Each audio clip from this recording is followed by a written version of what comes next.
Protocol അനുസരിച്ചുള്ള എല്ലാ കരുതൽ നടപടികളും സ്വീകരിച്ചിട്ടുണ്ട്.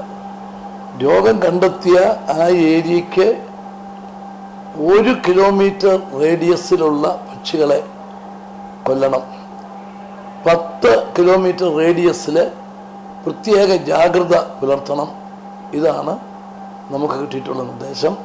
അത് പ്രത്യേകമായിട്ട് നോക്കുന്നുണ്ട്. ആവശ്യമായ മരുന്നും ഇത് കള്ളിങ്ങിന് പോകുന്നവർക്ക് വേണ്ട ഡ്രസ്സും മാസ്കും എല്ലാം ആവശ്യത്തിന് നമ്മൾ കരുതിയിട്ടുണ്ട്. കേന്ദ്ര ഗവൺമെൻറ്റിൻ്റെയും കേന്ദ്ര ഏജൻസികളുടെയും പൂർണ്ണമായ സപ്പോർട്ട് നമുക്ക് കിട്ടുന്നുണ്ട്.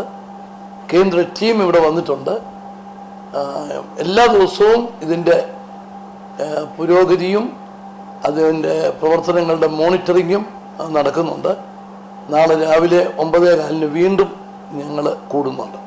ഇതിലും ഒരു പാനിക് സിറ്റുവേഷൻ ഇല്ല, പക്ഷേ അതീവ ജാഗ്രത നമ്മൾ പുലർത്തിയേ മതിയാകും.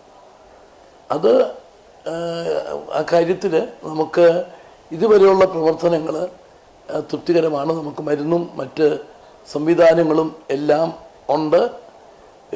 ചുരുങ്ങിയ ഏരിയയിലേക്ക് ഇത് നമുക്ക് ഒതുക്കി നിർത്താൻ കൺട്രോൾ ചെയ്യാനായിട്ട് സാധിക്കുന്നു. ഏതായിരുന്നാലും അടുത്ത 2-3 ദിവസങ്ങൾ കൂടി അതീവ ജാഗ്രത പുലർത്താനാണ് തീരുമാനം. ഇപ്പം കേന്ദ്ര ഗവൺമെൻറ് പറഞ്ഞിരിക്കുന്ന കോമ്പൻസേഷൻ വളരെ കുറവാണ്. അവരൊരു ബേർഡിന് 37 രൂപ വില വെച്ച് അതിൻ്റെ 50% 18 രൂപയാണ് തരുന്നത്. നമ്മുടെ കർഷകരെ സംബന്ധിച്ചിടത്തോളം അവരുടെ എല്ലാ പ്രതീക്ഷയാണ്.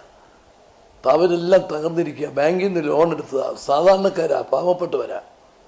അതുകൊണ്ട് 2 മാസത്തിൽ താഴെ പ്രായമുള്ള അതിന് ഈ 100 രൂപയും 2 മാസത്തിൽ കൂടുതൽ പ്രായമുള്ള ഈ പക്ഷികൾക്ക് 200 രൂപയും കൊടുക്കാനായിട്ട് തീരുമാനിച്ചിട്ടുണ്ട്.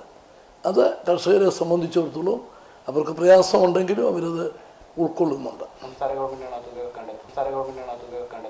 അതിപ്പം നമ്മൾ കേന്ദ്രത്തോട് ചോദിക്കും. പക്ഷേ അത് കിട്ടിയോ ഇല്ലയോ എന്നുള്ള പ്രശ്നമല്ല.